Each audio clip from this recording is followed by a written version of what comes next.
Olá, sejam muito bem-vindos ao Mundo na Zona, o nosso programa de relações internacionais aqui no canal do Zona Curva. Eu sou Giovânia Branco, eu sou doutoranda em ciência política e pesquisadora de política russa, e hoje eu tô aqui para falar sobre os principais acontecimentos dos últimos dias, começando com o cenário de guerra na Ucrânia. Nós tivemos, pela primeira vez em algum tempo, de fato, algum tipo de movimentação significativa no território ucraniano em relação ao conflito entre Rússia e Ucrânia. Algo que a gente não via há bastante tempo. A gente estava percebendo muito mais um tipo de conflito congelado, né? Nem russos nem ucranianos estavam conseguindo grandes avanços territoriais nos últimos meses. Mas, desde a semana passada, a Rússia veio sim conseguindo bastante avanço territorial, inclusive conquistando algumas cidades na fronteira entre Rússia e Ucrânia, sobretudo ali na região de Kharkiv. Essas conquistas táticas para a Rússia são de fato muito importantes, porque elas acabam se formando como uma zona tampão entre o cenário de guerra, o campo de batalha, e o território da Rússia, de alguma forma afastando o exército ucraniano do seu próprio território e talvez impedindo qualquer tipo de ataque ao território russo. Isso acontece, segundo o exército ucraniano, por conta de uma política ocidental, já que os países ocidentais que estão ajudando a Ucrânia nesse momento impediram que qualquer tipo de sistema ocidental de defesa ou mesmo de atirar mísseis seja utilizado contra o território russo, justamente visando impedir algum tipo de escalada do conflito.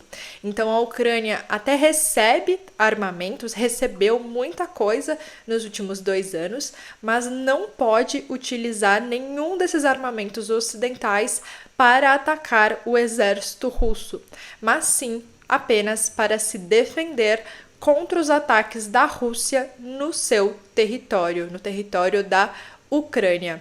Então, isso foi uma das questões levantadas pelo exército ucraniano para justificar esse tipo de avanço da Rússia nesses últimos dias. Mas também existe um outro motivo que não foi muito bem comentado pelos políticos ucranianos.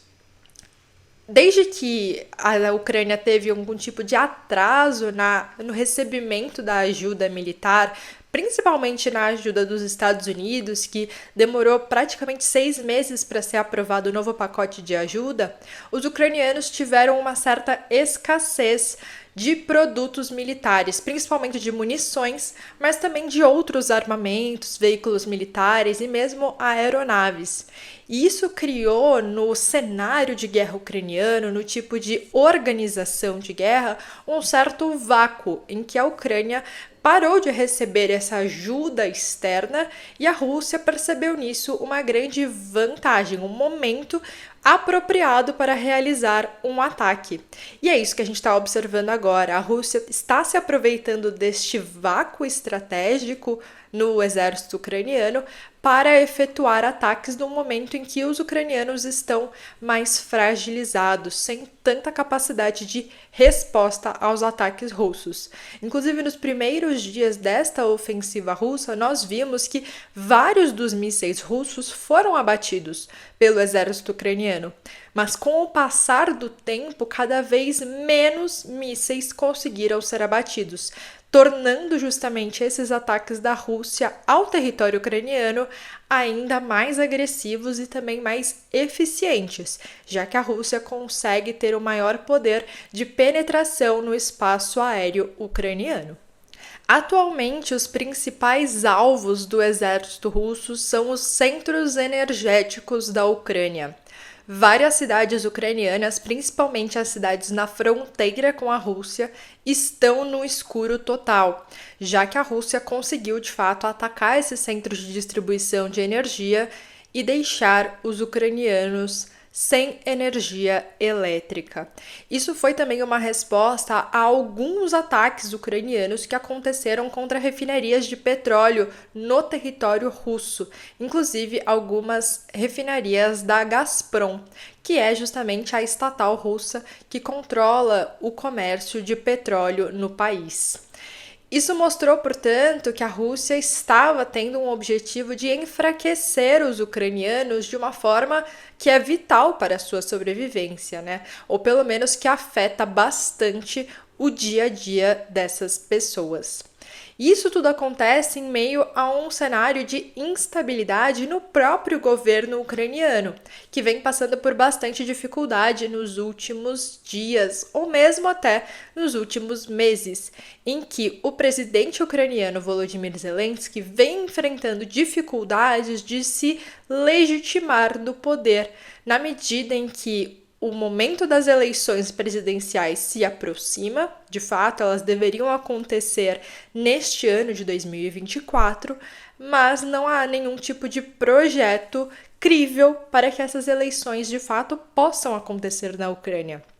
Caso ele não realize essas eleições, será de fato muito difícil manter o discurso de legitimidade, de defesa da democracia, em um cenário em que, de fato, as eleições democráticas não acontecem no governo ucraniano.